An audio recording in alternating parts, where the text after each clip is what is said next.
Welcome back doctor صاحب. ماضی کی 3.5 سال کی جو اقتصادی معاملات ہیں وہ ہمارے سامنے ہیں اور ظاہر ہے کہ جو غلطیاں ہوئیں وہ ہو گئیں. IMF میں نہیں جانا چاہیے تھا, چلے گئے, اب چلے گئے ہیں تو بھگتنا بھی پڑ رہا ہے. لیکن گزارش یہ ہے کہ آپ کو لگتا ہے کہ جو فائنانس منسٹری میں بیٹھے ہوئے لوگ ہیں, کیا ہمارے اپنے مفادات ہمیں اتنے عزیز ہیں کہ جو قومی تقاضے ہیں وہ بھی پس پش چلے جاتے ہیں؟ اگر ہم یہ دیکھ رہے ہیں کہ ہماری درآمدات کا بل بڑھ رہا ہے تو ہم یہ تو کر سکتے ہیں کہ نان اسینشل آئٹمز جو ہیں, چاہے وہ بڑی گاڑیوں کی صورت میں ہوں, چاہے وہ اشرافیہ کے استعمال کی چیزوں کی صورت میں ہوں, 7-8 ارب ڈالر کا یہ جو سارا معاملہ ہے اس کو تو ہم بند کر سکتے ہیں, اس کو روک سکتے ہیں, یا ہم جو درآمد کی جانے والی لسٹ ہے اس کو دیکھ ہی نہیں رہے؟ بڑا اچھا سوال ہے آپ کا. میں یہ دیکھتا ہوں کہ خاص کر اسلام آباد, لاہور میں ایک ایکو سسٹم ڈیولپ ہو گیا ہے IMF کے لیے. اگر آپ نے کہیں بولنا شروع کیا کہ ہمیں نہیں جانا چاہیے, یقین کریں کہ ہر طرف سے آپ کو گالیاں ملنے پڑتی ہیں. اتنا مضبوط ایکو سسٹم ہے. اور اس میں وہ کون لوگ ہیں؟ یہ ریٹائریز ہیں جنہوں نے ورلڈ بینک میں وقت گزارا ہے, جنہوں نے ایشین ڈیولپمنٹ بینک میں وقت گزارا ہے, جنہوں نے IMF میں وقت گزارا ہے. یہ جو ریٹائریز ہیں وہ یہ سب سے آگے آپ پر حملہ کرتے ہیں کہ نہیں یہ کیا بات ہے کہ ہمیں تو جانا چاہیے IMF میں, کیا آپشنز ہمارے پاس رہ گئے ہیں.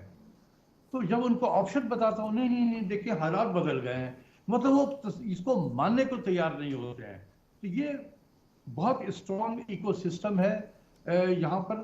لیکن مجھے اتنی تھوڑی خوشی ہے کہ ہمارے جو اس وقت کے فائنانس منسٹر ہیں شوکت ترین صاحب, وہ بھی کافی حد تک جو ہے ان کی بھی یہی خواہش ہے کہ ہم IMF میں نہیں جائیں.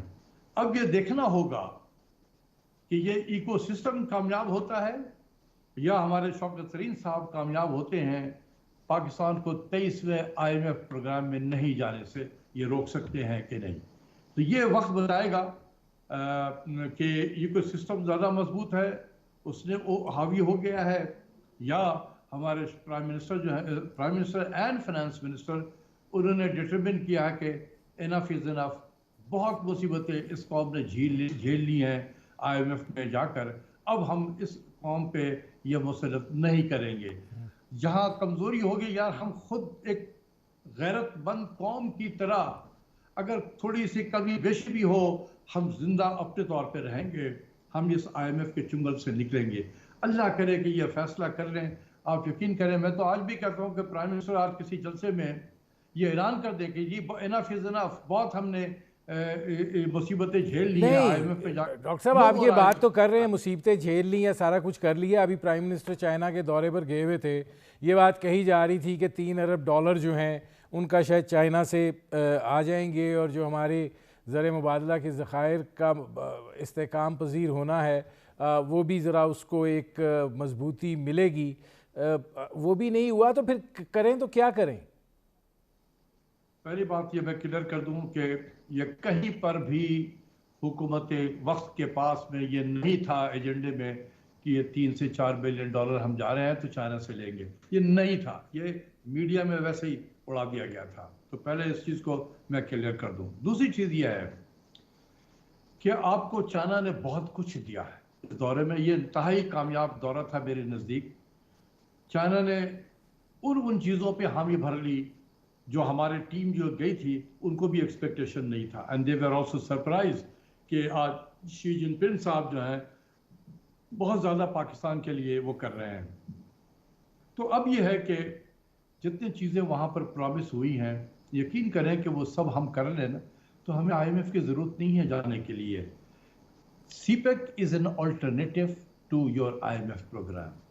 یہ آپ کو ایکسپورٹس لائے گا, آپ کی انڈسٹریل گروتھ ہوگی, آپ کے زراعت جو ہم باہر سے 10 بلین ڈالر کی چیزیں, کھانے پینے کی چیزیں امپورٹ کر رہے ہیں. یار ہم ایگریگیرین اکانومی ہے, 10 بلین ڈالر ہم فوڈ آئٹمز امپورٹ کرتے ہیں کھانے پینے کے لیے. لیکن میرا آپ سے یہیں پر سوال ہے اور اسی حوالے سے ہے کہ ڈاکٹر صاحب دیکھیں, ٹھیک ہے چیزیں کمٹ ہو گئی ہیں, لیکن CPEC کے اوپر جو پروگریس ہے اس کو بھی تو ذرا آپ ایویلیویٹ کر لیں نا, ذرا ٹھنڈے دل و دماغ سے اس کو ایویلیویٹ کریں. بالکل آپ کا بہت وجہ سوال ہے, یہ بالکل حقیقت ہے. اس میں مجھے کہنے میں کوئی یہ نہیں ہے اس میں کہ سی پیک کو ہم نے سلو کر دیا تھا. کوئی سیاسی وجہ ہو سکتی ہے اور یہ نظر بھی آ رہا تھا. اب اللہ کرے کہ جس طریقے سے کامیاب دورے سے پرائم منسٹر ہمارے لوٹے ہیں اور بہت کچھ چائنا نے ہم سے کمٹ کیا کہ ہم کریں گے, اب یہ ہم پہ ڈیپینڈ کرتا ہے کہ ہم اس کو کس طریقے سے اس کمٹمنٹ کو جو انہوں نے کی ہے اس کو آپریشنلائز کریں. یہاں پر ہم مار کھاتے ہیں اور کئی طریقوں سے مار کھاتے ہیں. ہماری جو بیوروکریسی ہے اس کے تمام الائنمنٹ جو ہے وہ ویسٹرن سائڈ سے ہے, کیونکہ ان کے بچے بھی وہاں پڑھ رہے ہوتے ہیں, ان کے خاندان کے لوگ بھی وہاں رہتے ہیں, تو دے ویر الائن ٹو دا ویسٹ.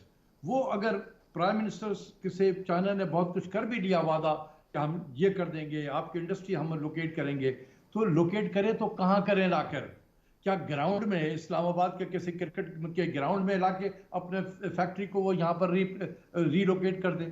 بھائی کوئی جگہ آپ بنائیں گے, کوئی اسپیشل اکنامک زون ہم نے 9 ان سے طے کیے ہوئے تھے, 9 میں سے بھی ہم نے کسی ایک کو بھی فنکشنل ٹھیک سے نہیں کیا ہے, تو چائنا کہاں لائے گا وہ فیکٹری اپنا ری لوکیٹ کہاں کرے گا؟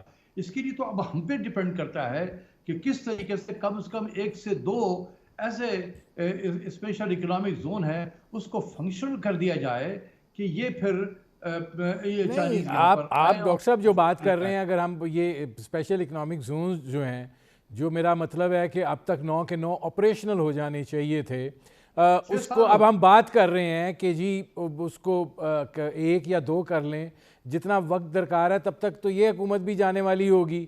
تو وہ جو ایک سی پیک کی آپ بات کر رہے ہیں الٹرنیٹیو کے طور کے اوپر, تو وہ تو ہوتی ہوئی دکھائی نہیں دیتی ہے.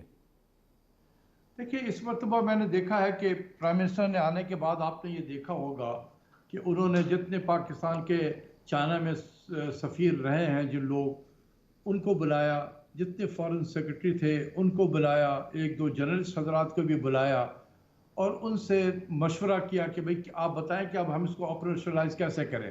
لوگوں نے بہت سارے وہاں پر اپنے اپنے ویو دیے ہیں, لیکن یہ پہلی مرتبہ ایسا ہوا ہے 3.5 سال یا 4.25 سال پرائم منسٹر کے کہ انہوں نے باہر سے جو ایکسپرٹس تھے ان سے بلا کر مشورہ کیا ہے.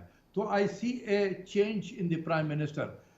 میں تو یہی کہوں گا پرائم منسٹر صاحب کہ جتنی پرومس آپ چائنا نے آپ سے کیا ہے یہ ہمارے حق میں ہے, اس کو ٹرانسلیٹ کریں پاکستان کی بہتری کے لیے. تو کم سے کم ہر مہینے پرائم منسٹر سی پیک اتھارٹی کی میٹنگ کال کریں اور ان سے ریلیٹڈ جتنے وفاقی وزراء ہیں ان کو بھی بلائیں اور ان سے پروگریس لیں. پروگریس کہ کیا ہوا ہے. ہم نے سی پیک میں اگر ہم نے اسپیشل اکنامک زون میں ہم نے یہاں اسٹیبلش کرنا تھا, ایک ٹائم باؤنڈ کریں کہ جی 6 مہینے میں تم نے یہ کام کرنا ہے, اور ہر 15 دن یا 1 مہینے کے بعد آپ اس کی مانیٹرنگ کریں. جہاں پرابلم آ رہا ہو آپ جو خود پرائم منسٹر انٹروین کریں تو یہ کام ہو سکے گا. اگر پرائم منسٹر نے روٹین کے طور پہ وزراء کے حوالے کر دیا تو ہم وہیں کھڑے رہیں گے سی پیک کے حوالے سے جہاں ہم کھڑے ہیں. ناظرین ہماری گفتگو جاری ہے, ایک مختصر سے کمرشل بریک کا وقت ہوا ہے, ملتے ہیں اس وقفے کے بعد.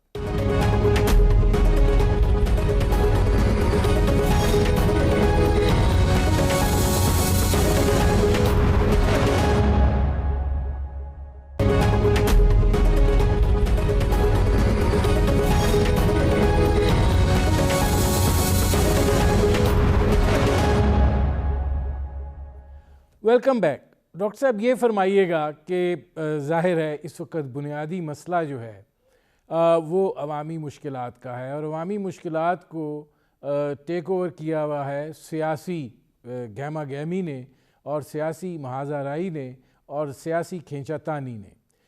ایسی صورتحال کے اندر کیا آپ کو لگتا ہے کہ جو عوام ہیں ان کے لیے مسائل میں کوئی کمی واقعہ ہوگی, یا یہ کہ نہیں یہ جو آنے والے اگلے مہینے ہیں یہ مزید سخت اور مزید تکلیف اور مزید اذیت لے کے آ رہے ہیں؟ دیکھیں انفارچونیٹلی ہماری طرح کے بہت سارے اور بھی ملک ہیں دنیا میں جہاں پر پارلیمانی جمہوریت ہے. آپ یقین کریں کہ اتنی سیاست جتنی پاکستان میں ہوتی ہے، صبح دوپہر شام، اور شام ہوتے تو میڈیا پہ جتنے بھی سیاسی گفتگو ہوتی ہے، اور وہ ظاہر سی بات ہے کہ وہ حکومت وقت کا اٹینشن بھی ڈائیورٹ کر دیتی ہے. اگر وہ ڈیولپمنٹ کی طرف کچھ کرنا بھی چاہتے ہیں تو وہ سیاست میں کبھی لانگ مارچ، کبھی شارٹ مارچ، کبھی نو کانفیڈنس، یہ وہ. تو گورنمنٹ کو انہوں نے بالکل ایک طریقے سے لگایا ہوا ہے اپنے پیچھے میں. تو اس حالات میں چلیں اس حکومت کو آپ ہٹا بھی دیں گے. میں گرانٹڈ کہ یہ اپوزیشن جو ہے وہ اکٹھے ہو گئی ہے، ہٹا دیا. تو ہٹانے کے بعد یہ جو آئیں گی حکومت، یہ کیا کریں گی؟ ان کے پاس کیا چیز ہے، جادو کی چھڑی ہے کہ سب چیزیں ٹھیک کر دیں گے؟ اور یہ کیسے ایکسپیکٹ کریں گے کہ پرائم منسٹر عمران خان جب اپوزیشن میں بیٹھیں گے تو وہ آرام سے بیٹھے ہوئے ہوں گے؟ انہوں نے تو خود ہی کہہ دیا کہ میں جب اپوزیشن میں ہوں گا تو میں بہت زیادہ لیتھل ہوں گا. تو آپ پاکستان تو اسی طریقے سے چلتا رہے گا. تو بھائی تھوڑا سا سیاست کو کم کرو. 5 سال ایک حکومت آئی ہے، اس کو موقع دو. 5 سال کے بعد عوام کے پاس نہیں، جائیں اب گے. اگر ڈاکٹر صاحب سوال میرا یہ ہے، آگے کیا ہوگا؟ تکلیف بڑھنی ہے، اذیت بڑھنی ہے، کیا ہونا ہے؟ بجلی بڑھ رہی ہے، پیٹرولیم پرائسز کدھر جا رہی ہیں، کچھ پتہ ہی نہیں چل رہا، ہو کیا رہا ہے؟ دیکھیں، یہ حکومت IMF میں گئی ہے، یہ وقت کے ٹائم پہ بجلی کی قیمت بھی بڑھائے گی، گیس کی قیمت بھی بڑھائے گی، ٹیکسز بھی بڑھائیں گے، کرنسی کی ڈیویلو کرنے کی ضرورت پڑے گی، پریشر آئے گا IMF سے تو وہ بھی کرے گی، انٹرسٹ ریٹ کو بڑھانا ہوگا تو وہ بھی کرے گی. تو یہ راستہ اس حکومت نے تو لے لیا ہے. کیا آنے والی حکومت یہ کہہ سکتی ہے کہ ہم IMF کے پروگرام میں نہیں جائیں گے؟ کیونکہ اس سے پہلے 2013 سے 18 میں اس وقت بھی زرداری صاحب کے زمانے میں بھی وہ IMF میں گئے. پھر میاں صاحب جب کی حکومت آئی 2013 سے 2016 تک پھر IMF میں رہے. تو کیا یہ ان کو ہٹا دو، بالکل ان کو ہٹا دو، تو جو دوسرے آئیں گے کیا وہ ابھی بتا سکتے ہیں قوم کو کہ ہم IMF میں نہیں جائیں ڈاکٹر گے؟ صاحب آپ یہ کہنا چاہ رہے ہیں کہ اس وقت کوئی آپشن ہی نہیں ہے؟ بھائی میرا صرف یہ ہے کہ جو حکومت ہے موجود اس وقت، ان کو 5 سال آپ مکمل کرنے دو. نہیں، اس کے میں تو بعد ڈاکٹر جو صاحب یہ تو آپ ایک جائیں گے، سیاسی بات ہوگی نا، ٹھیک ہے 5 سال مکمل کریں، لیکن یہ جو مسائل ہیں ان کا آپشنز کیا ہیں؟ اگر فرض کر لیں کہ 2023 میں یہ حکومت جاتی ہے 5 سال کے بعد عوام کے پاس میں اور کوئی چیز دکھانے کے لیے نہ ہو، تو عوام ان کو پھر دوبارہ نہیں لائیں گے، اسی اپوزیشن میں سے کسی کو لے کر آ جائیں گے. تو کیا یہ چینج کر دیں گے سارے ماحول کو؟ ہر چیز بدل جائے ڈاکٹر گی؟ صاحب یہ سیاسی مسئلہ چھوڑ دیں، مجھے اقتصادی جواب دیں کہ آپشنز کیا ہیں؟ میں اقتصادی جواب دے رہا ہوں کہ کیا اس وقت یہ کہیں گے جی IMF میں نہیں جا رہا ہوں، یہ عمران خان صاحب چلے گئے تھے میں نہیں جاؤں گا، یہ کہہ سکتے ہیں؟ پوچھیں کسی سیاستدان سے اس وقت جو ٹاپ لیڈرشپ ہے کہ کیا آپ کی حکومت آئے گی تو کیا آپ IMF میں نہیں جائیں گے؟ بتا دیں گے. بھائی میں تو اکنامکس بات کر رہا ہوں. جب IMF میں جائیں گے اسی قسم کی چیزیں ہوں گی، انٹرسٹ ریٹ کو بڑھاؤ، ایکسچینج ریٹ کو ڈی ویلو کرو، آسٹریٹی کرو، ٹیکسز بڑھاؤ، ایکسپینڈیچر کو کٹ کرو، بجلی کی قیمت بڑھاؤ، گیس کی قیمت بڑھاؤ، بس یہ کام کرنا ہے. انہوں نے بھی آ کے یہی کام کرنا ہے. لیکن یہ جو ہے باتیں میری صرف یہ آپ کے پروگرام کے ذریعے سے ان تمام سیاسی لوگوں سے میں ریکویسٹ کروں گا کہ خدا کے واسطے ایک حکومت آئی ہے 5 سال، ان کو مکمل کرنے دو. اس کے یہ جو روز جو ہے ہنگامہ میڈیا پہ یا لانگ مارچ، شارٹ مارچ یا نو کانفیڈنس موشن، اس سے جو چیزیں ہیں آپ راستے میں رکاوٹیں کریٹ کر رہے ہیں. اگر یہ چلے گئے اگلے الیکشن میں آپ آ جائیں گے، انہوں نے آپ کو بھی نہیں چلنے دینا ہے اور آپ بھی IMF میں گئے ہوئے ہوں گے، آپ بھی بجلی کی قیمت بڑھا رہے ہوں گے، آپ بھی گیس کی قیمت بڑھا رہے ہوں گے. لیکن میں ڈاکٹر صاحب آپ کو ذرا پیچھے لے جاتا ہوں کہ ایون IMF کے پروگرام میں رہتے ہوئے بھی جو صورتحال تھی کسی IMF پروگرام میں اتنی بری نہیں ہوئی ہے. ظاہر ہے کہ بہت تقاضے ہوتے تھے، تب بھی ہوتے تھے، لیکن اس طرح کے حالات اور واقعات تو کبھی بھی نہیں ہوئے جس قدر ہم نے گھٹنے اس وقت ٹیکے ہیں IMF کے سامنے. دیکھیں بھائی میرے، IMF کا پروگرام ایک سیاسی پروگرام ہوتا ہے، اس کو ذہن میں رکھیں۔ آپ کے تعلقات امریکہ سے کیسے ہیں، یہ پروگرام کی نوعیت اس کو ڈٹرمن کرے گی۔ پچھلے جو حکومتیں تھی 2013 سے 16 کا، میرے نزدیک میں کوئی IMF کا پروگرام نہیں تھا۔ وہ صرف کیونکہ امریکہ پیسے ہمیں ڈائریکٹلی نہیں دینا چاہتا تھا حکومت کو، کہ ان کو کانگریس کا راستہ لینا تھا، انہوں نے IMF سے کہا کہ جاؤ یار، حالانکہ کوئی ہمیں ضرورت نہیں تھی اس وقت IMF میں جانے کی۔ ہمارے پاس ریزرو جو ہے، ہمارا جو کرنٹ اکاؤنٹ خسارہ تھا $2.5 بلین کا تھا، اونلی $2.5 بلین، پھر بھی ہم گئے کیونکہ ہمیں کہا گیا کہ تم آؤ وہاں پر IMF میں، ہم تمہیں پیسے دے دیتے ہیں۔ وہ $6.6 بلین وہ کہاں ریویو ہوتا تھا؟ وہ دبئی میں بیٹھ کے ریویو ہوتا تھا۔ جو ہمارے دار صاحب دے دیتے تھے نمبر شمبر، وہ امن نہ صدقنا 15 ویور دیا ہے۔ کبھی بھی پاکستانی یا دنیا کی تاریخ میں IMF نے کبھی اتنے ویور ایک پروگرام نے دیا، 15 ویور۔ تو یہ سیاسی پروگرام ہوتا ہے۔ نہیں تو آپ ڈاکٹر صاحب یہ کہنا چاہ رہے ہیں کہ اس وقت امریکہ جو ہے وہ IMF کے ذریعے ہمیں فکس کر رہا ہے؟ آف کورس، اس میں یہ تو کامن سینس کی بات ہے بھائی، اس میں تو دو اوپینین نہیں ہے، اس میں دو اوپینین تو نہیں ہے۔ نہیں تو جب یہ اندازہ تھا کہ ہمارے ساتھ یہ ہاتھ ہوگا تو پھر اس حقیقت کا ادراک کیوں نہیں کیا گیا؟ میں نے منع کیا تھا پرائم منسٹر، اگر سنے اس پروگرام کو تو ان کو یاد ہوگا، میں نے یہ کہا تھا کہ پرائم منسٹر صاحب، انہوں نے جب مجھ سے پوچھا کہ یہ آپ تو جب تھے منسٹری فائنانس میں آپ تو جاتے رہے تھے، تو اب آپ کیوں منع کر رہے ہیں؟ میں نے کہا کہ پرائم منسٹر صاحب، اس وقت ہم اس وقت جو ہے ہم امریکہ کے رائٹ سائڈ پہ کھڑے تھے، آج رانگ سائڈ پہ کھڑے ہیں because of the changing geostrategic environment. پھر میں نے ان کو مائک پومپیو کا اسٹیٹمنٹ یاد دلایا، make no mistake, we will not allow IMF to lend money to Pakistan to repay Chinese debt. میں نے کہا کہ پرائم منسٹر صاحب یہ ہوں گے، آپ کو بہت مشکلات ہوں گے، یہ تو میں نے بتایا تھا، لیکن اگر وہ نہیں ان کو پسند آیا میری بات، تو یہ جو آج ہو رہا ہے وہ اسی وجہ سے ہو رہا ہے۔ میرے پروگرام کا وقت ختم ہو رہا ہے، بہت شکریہ ڈاکٹر اشفاق صاحب۔ ناظرین، یہ تھے ڈاکٹر اشفاق، آپ نے ان کی گفتگو سنی۔ اب تک کے لیے اتنا ہی، اجازت دیجیے، اللہ حافظ۔